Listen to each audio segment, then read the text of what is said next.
من يهده الله فلا مضل له ومن يضلله فلا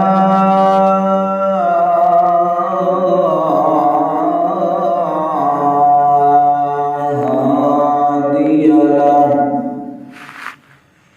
ونشهد أن لا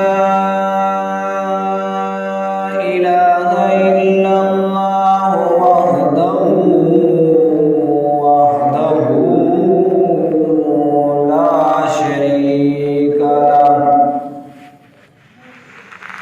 لا شريك له ولا وزير له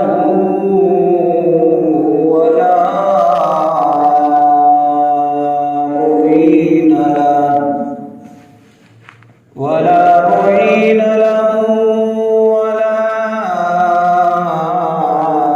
مثل له ولا مثال له ونشهد أن سيدنا وسندنا وحبيبنا وطبيبنا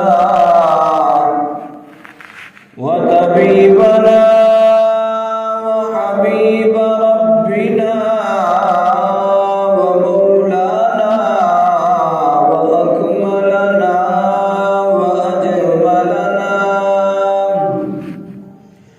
وأجملنا وأحسننا ومولانا محمدا عبده ورسوله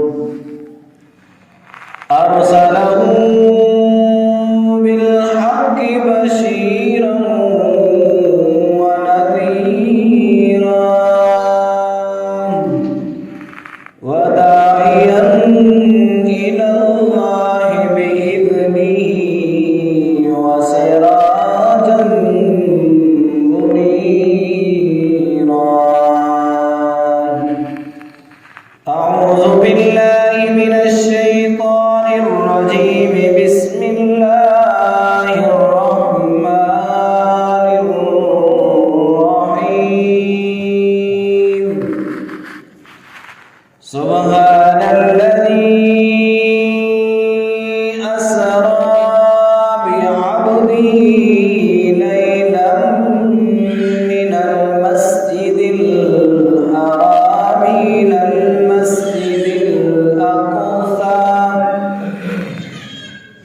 إلى المسجد الأقصى الذي باركنا حوله لنريه من آياتنا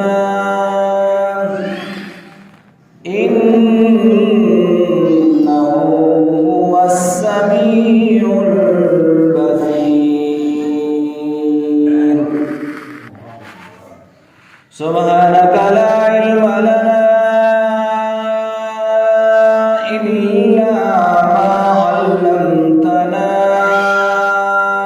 إنك أنت العليم الحكيم اللهم لا علم لنا إلا ما علمتنا إنك أنت العليم الحكيم رب زدني علما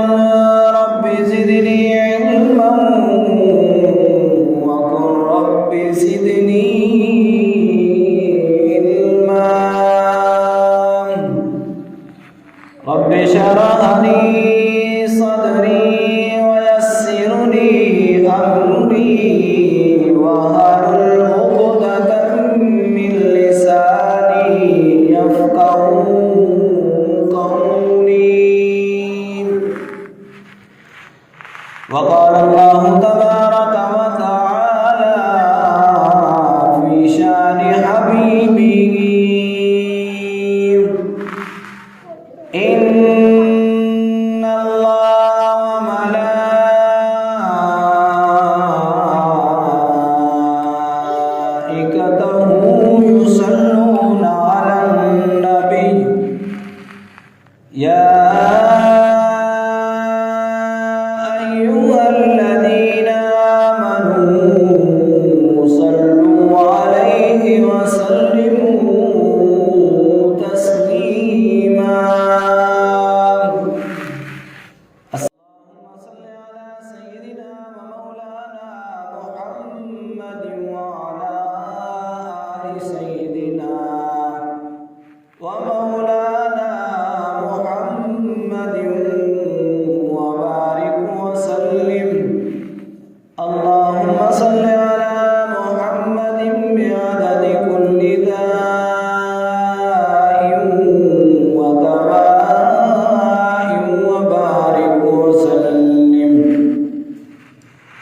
بلغ العلا بكماله كشف الدجى بجماله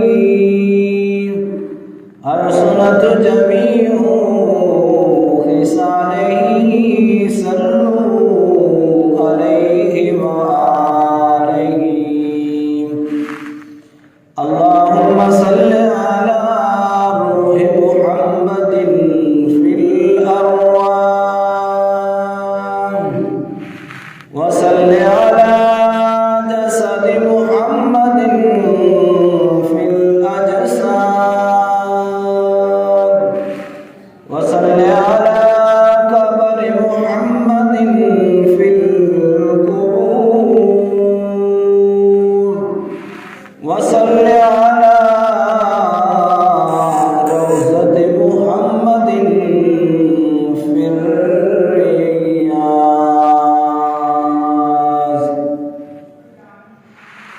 صدق الله مولانا العظيم وصدق رسوله النبي الكريم الأمين ونحن على ذلك لمن الشاهدين والشاكرين والحمد لله رب العالمين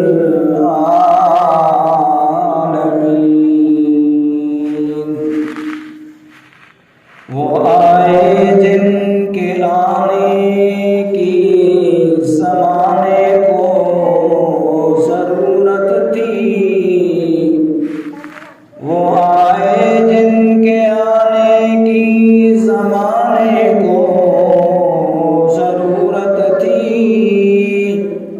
وہ آئے جن کی آمد کے لیے بے چین فطرت تھی وہ آئے نغمۂ داؤد میں جن کا ترانہ تھا وہ آئے گریہ یعقوب میں جن کا فسانہ تھا وہ آئے جن کی خاطر مضطرب تھی وادی بطحا وہ آئے جن کے قدموں کے لیے کعبہ ترستا تھا۔ نہایت واجب احترام قابل عزت احترام بزرگوں بھائیوں، قرآن کریم فرقان حمید کی سورہ بنی اسرائیل کی ایک آیت مبارکہ تلاوت کرنے کی سعادت حاصل کی ہے۔ اللہ کریم رؤوف الرحیم کی بارگاہ ذوالجلال میں دعا ہے اللہ تبارک و تعالی ہمیں صحیح معنوں میں قرآن و حدیث پڑھنے سننے اور ان پر عمل کرنے کی توفیق نصیب فرمائے۔ قرآن کریم کی جو آیت مبارکہ تلاوت کی گئی ہے اس کا ترجمہ سبحان الذی اسریٰ بعبدہ لیلا من المسجد الحرام الی المسجد الاقصی، پاک ہے وہ ذات جو اپنے بندے کو راتوں رات لے گیا مسجد حرام سے مسجد اقصی تک۔ الذی بارکنا حولہ لنریہ من آیاتنا، ہم نے برکت رکھی کہ ہم اسے اپنی عظیم نشانیاں دکھائیں۔ انہ هو السمیع البصیر، بے شک وہ سنتا دیکھتا ہے۔ یہ قرآن کریم کی آیت مبارکہ جو ہے تلاوت کی گئی ہے، سورہ بنی اسرائیل کی یہ آیت ہے۔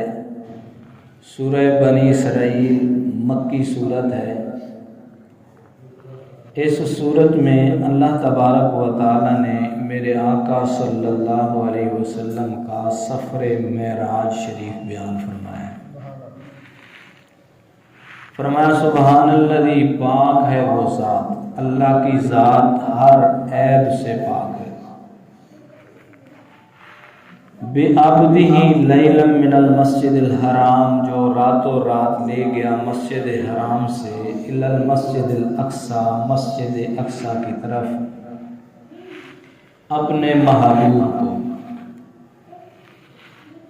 اب حدیث مبارکہ میں اسی طرح تفسیر روح المعانی علامہ آلوسی رحمۃ اللہ علیہ، تفسیر ابن کثیر، کہ معراج شریف جو ہے نبی پاک صلی اللہ علیہ وسلم کو کتنی مرتبہ ہوا۔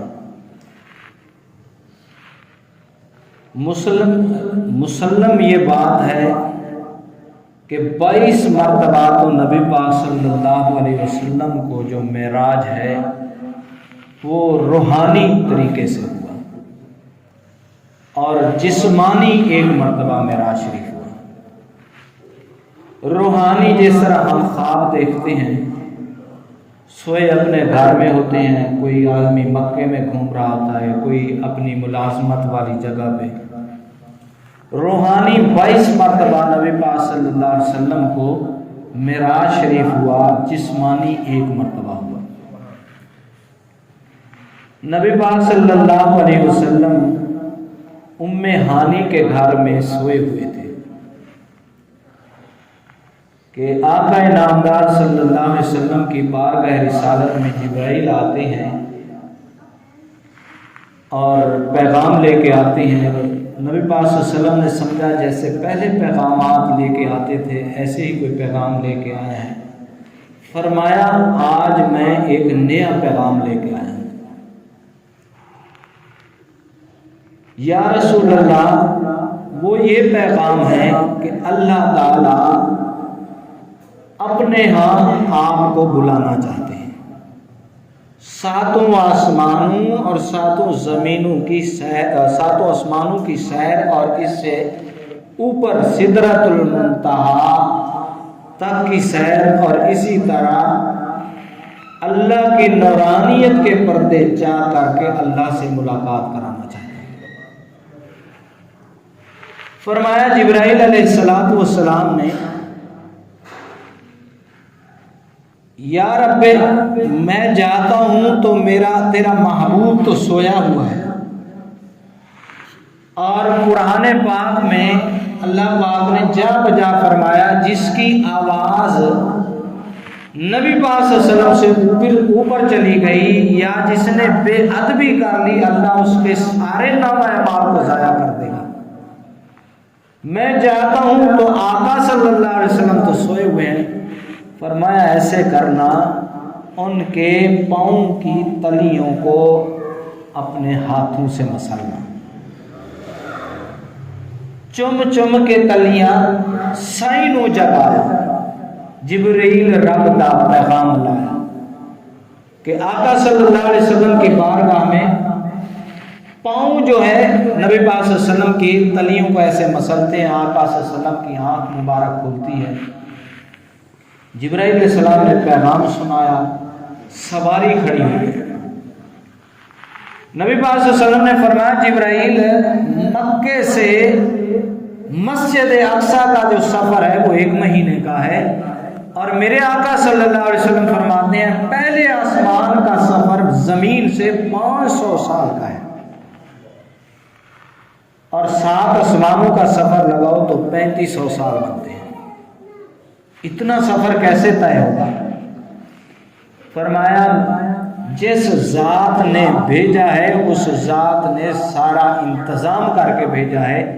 سواری لائے ہیں جس کو براق کہا جاتا ہے۔ براق برق سے ہے۔ برق کہتے ہیں جب بجلی چمکتی ہے تو وہ کتنی تیزی سے چمکتی ہے۔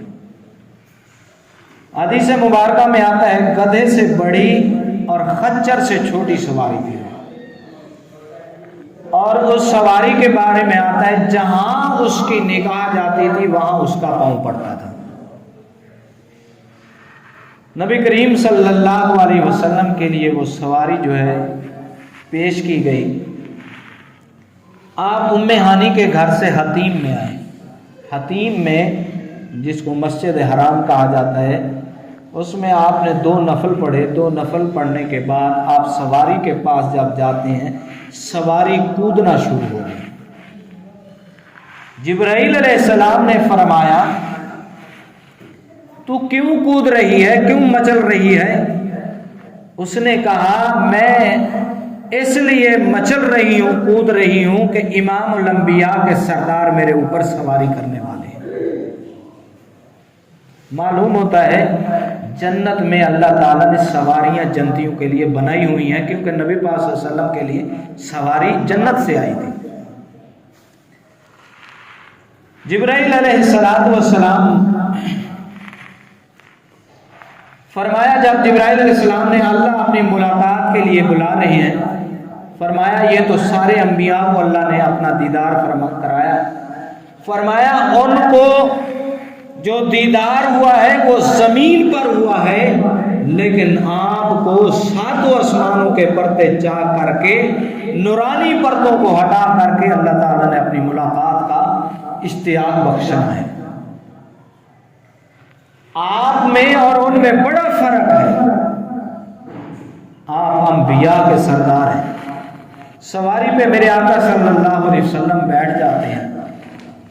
قرآن پاک نے بڑی عجیب بات فرمائی. سبحان اللہ سے یہ بات شروع فرمائی, پاک ہے وہ ذات جو اپنے بندے کو راتوں رات مسجد حرام سے مسجد اقصی کی طرف لے گیا. پاک ہے وہ ذات, یعنی یہ کام صرف اللہ کی ذات کر سکتی ہے. کوئی بندہ, کوئی بادشاہ, کوئی وزیر یہ کام نہیں کر سکتا, راتوں رات اتنا بڑا سفر کروا دیں. بہرحال نبی پاک صلی اللہ علیہ وسلم وہاں سے براق پر سوار ہوتے ہیں. سوار ہونے کے بعد وہ چند سیکنڈوں میں مدینہ پاک جو ہے پہنچ جاتی ہیں. وہاں سے پھر آپ جو ہے جا رہی ہیں سفر پہ, ایک خوشبو آتی ہے. جبرائیل علیہ السلام سے نبی پاک صلی اللہ علیہ وسلم نے فرمایا یہ کس چیز کی خوشبو ہے؟ فرمایا یہ اس عورت اور اس کے بچوں کی خوشبو ہے جس کو ایک ظالم بادشاہ نے چلتے ہوئے کڑھا کے اندر تیل میں ڈال دیا تھا, اس لیے کہ ایمان کو چھوڑ دے وگرنہ تجھے اس چلتے جلنے والے تیل میں ڈال دوں گا. اس عورت کو پہلے بعد میں ڈالا گیا, پہلے اس کے بچوں کو ڈالا گیا. اتنا وہ ابل رہا تھا تیل, جب بچے کو اس کڑھا کے اندر ڈالا گیا ہڈیاں بچ گئی, ماس ختم ہو گئی. اس ظالم بادشاہ نے کہا آپ بھی چھوڑ دے. دوسرے بچے کو ڈالا گیا, آپ بھی چھوڑ دے امام کو. تیسرے کو ڈالا گیا, آپ بھی چھوڑ دے. وہ دودھ پیتا تھا, سینے سے اس نے لگایا. اس نے کہا ایمان کی, میرے بچوں کو تو مار سکتا ہے لیکن ایمان کی حرارت کو نہیں ختم کر سکتا. یہ اس عورت اور اس کے بچوں کی یہاں پر قبریں ہیں, ان سے یہ خوشبو آ رہی ہے. ایمان کتنی بڑی چیز ہے. جو ہم نے کلمہ پڑھا ہوا لا الہ الا اللہ محمد رسول اللہ, اس لیے تو میرے آقا صلی اللہ علیہ وسلم نے فرمایا یہ کلمہ اتنا وزنی ہے, اتنا وزنی ہے, 7 آسمان 7 زمینیں, ان کے اندر جتنے خلا ہیں وہ ساری چیزیں ایک ترازو کے پلڑے میں رکھی جائیں, ایک پرچی کے اوپر یہ کلمہ لکھا ہوا ہو تو کلمے والا پڑھا پھر بھی جھک جائے گا. اتنا قیمتی کلمہ ہے ہمارے جو سینے میں محفوظ ہے. یہ ایمان ہے, یہ نور ہے اللہ کا اور میرے آقا صلی اللہ علیہ وسلم. بہرحال وہاں نبی پاک صلی اللہ علیہ وسلم وہاں سے چلتے ہیں اور جب بیت المقدس مسجد اقصی کے قریب پہنچتے ہیں, اس سے ابھی تھوڑے فاصلے پر تھے, تو نبی پاک صلی اللہ علیہ وسلم نے دیکھا حضرت موسیٰ علیہ السلام اپنی قبر مبارک میں کھڑے ہو کر نماز پڑھ رہے ہیں. جبرائیل علیہ السلام نے فرمایا یہ موسیٰ علیہ السلام ہے, اور میرے آقا صلی اللہ علیہ وسلم نے آگے صحابہ کرام کو بتایا میں نے اپنی آنکھوں سے دیکھا ہے حضرت موسیٰ علیہ السلام کو نماز پڑھتے ہوئے. جب آپ وہاں مسجد اقصی میں پہنچ جاتے ہیں, آپ سواری سے اترتے ہیں. سواری سے اترنے کے بعد اب بھی وہ پتھر وہاں پر موجود ہے جس پتھر کے ساتھ میرے آقا صلی اللہ علیہ وسلم کی سواری براق کو باندھا گیا۔ ابھی تک وہ یہودی جو ہیں اس پتھر کی پوجا کرتے ہیں۔ اس پتھر کے ساتھ جبرائیل علیہ السلام نے اس سواری کو باندھ دیا۔ نبی کریم صلی اللہ علیہ وسلم جاتے ہیں تو آدم علیہ السلام سے لے کر عیسیٰ علیہ السلام تمام انبیاء کی صفیں بنی ہوئی ہیں۔ یوسف علیہ السلام کھڑے ہوئے ہیں، موسیٰ علیہ السلام کھڑے ہوئے ہیں، نوح علیہ السلام کھڑے ہوئے ہیں، شیس علیہ السلام کھڑے ہوئے ہیں، تمام انبیاء کی صفیں بنی ہوئی ہیں۔ جبرائیل علیہ السلام نے آ کر آذان دی۔ آذان دینے کے بعد تمام انبیاء کے ذہنوں میں یہ خیال گونج رہا ہے کہ پتہ نہیں کون نماز پڑھاتا ہے۔ جبرائیل علیہ السلام نے میرے آقا صلی اللہ علیہ وسلم کا ہاتھ مبارک پکڑ کر مصلی کے اوپر کھڑا کر دیا۔ آپ نے نماز پڑھائی۔ اب بعض لوگ سوال کرتے ہیں وہ کون سی نماز تھی؟ قرآن اور حدیث نے جتنا بیان کیا ہے کہ بس نماز پڑھائی، یہ نہیں ذکر فرمایا کہ کون سی نماز تھی۔ ہمیں معلومات اور گہرائی میں نہیں جانا چاہیے۔ جتنا قرآن نے کہہ دیا، حدیث نے کہہ دیا ہے، بس اسی کے اوپر ہمیں اکتفا کرنا چاہیے۔ تمہیں کیا ہے کہ کون سی نماز پڑھائی؟ نبی پاک صلی اللہ علیہ وسلم نماز پڑھانے کے بعد پھر آپ کو امام الانبیاء کا لقب مل جاتا ہے کہ آپ تمام نبیوں کے امام ہیں۔ سوال ہوتا ہے برسوں سال پہلے یہ انبیاء اس دنیا سے پردہ فرما گئے، پھر میرے آقا صلی اللہ علیہ وسلم کی نوعیت میں انہوں نے نماز پڑھی، تو یہ کہاں سے زندہ ہو کے آئے؟ نبی کریم صلی اللہ علیہ وسلم نے فرمایا، قرآن بھی کہتا ہے، میرے آقا صلی اللہ علیہ وسلم کا فرمان بھی، قرآن کہتا ہے انبیاء اور شہداء اپنی قبروں میں زندہ ہیں۔ اسی طرح میرے آقا صلی اللہ علیہ وسلم کا فرمان ہے الانبیاء احیاء فی قبورہم یصلون، انبیاء اپنی قبروں میں زندہ ہیں، نماز بھی پڑھتے ہیں۔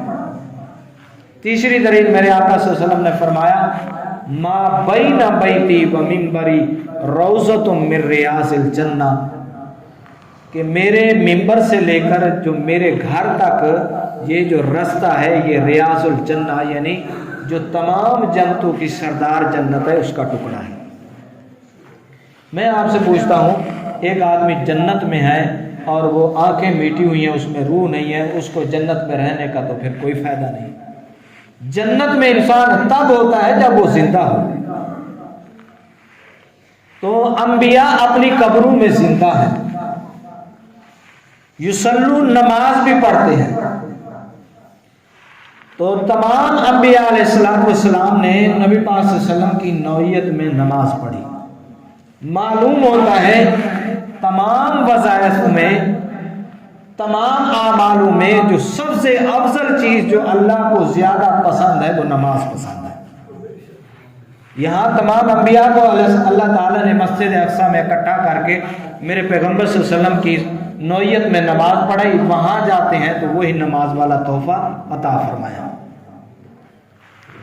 7 آسمانوں کو پھر قرآن پاک میں اللہ تعالیٰ نے فرمایا الذی بارکنا حولہ، اس رات میں اللہ تعالیٰ نے اتنی برکت رکھی، اتنی برکت رکھی، سیدہ طیبہ حضرت عائشہ صدیقہ فرماتی ہیں جب آقا صلی اللہ علیہ وسلم تشریف لائے تو بستر ویسا کا ویسا گرم تھا، ویسا کا ویسا گرم ہے، اور آپ 7 آسمانوں کی سیر کر کے واپس آ گئے۔ تو اللہ تعالیٰ نے فرمایا لِنُرِیَ مِنْ آیاتنا، یہ ہم اسے اپنی عظیم نشانیاں دکھائیں گے، یعنی نبی پاک صلی اللہ علیہ وسلم پہلے آسمان پہ، پھر وہاں سے جو ہے مسجد اقصی سے براق یہاں رک جاتی ہے۔ ایک پتھر تھا، فرمایا اس کے اوپر میں کھڑا ہوتا ہوں اور اوپر چلا جاتا ہوں۔ پہلے جب میں آسمان پہ پہنچتا ہوں تو جب جبرائیل علیہ السلام نے دروازہ کھٹکھٹایا پہلے آسمان کا، تو فرمایا اندر سے آواز آئی من دق الباب، کون ہے دروازے پر؟ تو جبرائیل علیہ السلام نے فرمایا امام الانبیاء محمد مصطفیٰ احمد مجتبی صلی اللہ علیہ وسلم۔ دروازہ کھلتا ہے، آگے حضرت عیسیٰ علیہ السلام کھڑے ہوئے، اہلا و سہلا و مرحبا۔ عیسیٰ علیہ السلام کو اللہ تعالیٰ نے زندہ جو ہے آسمان پر اٹھا لیا تھا۔ انہوں نے دعا مانگی تھی، یا اللہ مجھے اس نبی کی امت میں پیدا فرما دے، یا اس نبی کی امت یعنی امتی مجھے بنا دے جس نبی کا نام عرش معلیٰ پہ تیرے نام کے ساتھ نام لکھا ہوا ہے، لا الہ الا اللہ محمد رسول اللہ۔ یہ اللہ کے عرش کے اوپر یہ کلمہ لکھا ہوا۔ باہر سے حواریوں نے، ظالموں نے گھیرا ہوا تھا اور وہ حضرت عیسیٰ علیہ السلام کو قتل کرنا چاہتے تھے معاذ اللہ۔ اللہ تعالیٰ نے ویسا کا ویسا اسی وہ ابھی تک وہ جھونپڑا جو ہے موجود ہے، وہ کمرہ مسجد اقصی فلسطین میں، جہاں سے حضرت عیسیٰ علیہ السلام کو زندہ اٹھا لیا گیا۔ پہلے آسمان پہ فرمایا ملاقات ہوتی ہے، گلے ملتے ہیں۔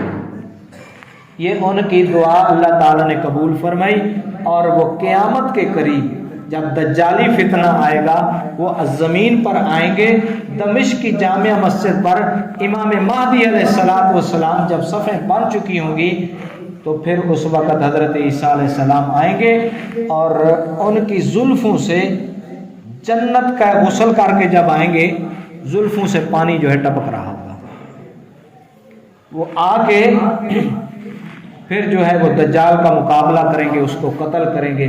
دجال جو ہے 40 دن کے اندر پوری دنیا کو جو ہے وہ بھاپ لے گا، پوری دنیا میں پھیر لے گا اور لوگوں کو جو ہے ورگلائے گا اپنی طرف۔ اس لیے اللہ تعالیٰ کے نبی صلی اللہ علیہ وسلم نے فرمایا ہر جمعے والے دن سورہ کہف پڑھا کرو۔ سورہ کہف پڑھنے کی برکت یہ ہے کہ اللہ تعالیٰ تمہیں دجال کے فتنے سے بچائے گا، اور اگر پوری نہیں پڑھ سکتے تو پہلا رکوع ہر روز پڑھا کرو یا آخری رکوع ہر روز پڑھا کرو۔ بہت سارے اس سورہ کہف کے فضائل ہیں۔ نبی پاک صلی اللہ علیہ وسلم نے فرمایا جو شخص سورہ کہف کو جمعے والے دن پڑھتا ہے اگلے جمعے تک اللہ تعالیٰ اس کی زندگی کے لیے روشنی پیدا فرما دیتا ہے، یعنی اس کو کوئی تنگی پریشانی نہیں آتی۔ بہرحال نبی پاک صلی اللہ علیہ وسلم کی ملاقات حضرت عیسیٰ علیہ السلام سے ہوتی ہے، دوسرے آسمان پہ، تیسرے آسمان پہ، چھٹے آسمان پہ، ساتویں آسمان پہ ایک درخت ہے اور لال داڑھی، جس کو جیسے مہندی لگاتے ہیں داڑھی سرخ ہو جاتی ہے، وہ ایک آدمی جو ہے ایک درخت کی ٹیک لگائے جو ہے، بچے ہیں بہت سارے، ان کو پڑھا رہا ہے۔ جبرائیل علیہ السلام نے میرے آقا صلی اللہ علیہ وسلم کا ہاتھ مبارک پکڑا اور اس بزرگ کی خدمت میں لے گئے، فرمایا یہ آپ کے جد امجد حضرت ابراہیم علیہ السلام ہے۔ وہ اس لیے ٹیک لگا کے بیٹھے ہوئے تھے اور اٹھے نہیں کہ نبی پاک صلی اللہ علیہ وسلم ان کی اولاد میں سے تھے۔ والدین کا احترام ہوتا ہے، ادب ہوتا ہے۔ جب آپ وہاں جا کر بیٹھے، جبرائیل علیہ السلام سے پوچھا یہ بچے کون ہیں، یہ کیا پڑھ رہے ہیں؟ فرمایا جبرائیل علیہ السلام نے آپ کے امتی جو قرآن کریم کی تعلیم دیں گے اپنے بچوں کو، ان کا قرآن مکمل نہیں ہوا تھا، چند سپارے رہ گئے، چند صورتیں رہ گئی، کوئی فوت ہو گیا، وہ اپنا قرآن آ کے ابراہیم علیہ السلام کے پاس مکمل کرتا ہے۔ یہ قرآن کی شان۔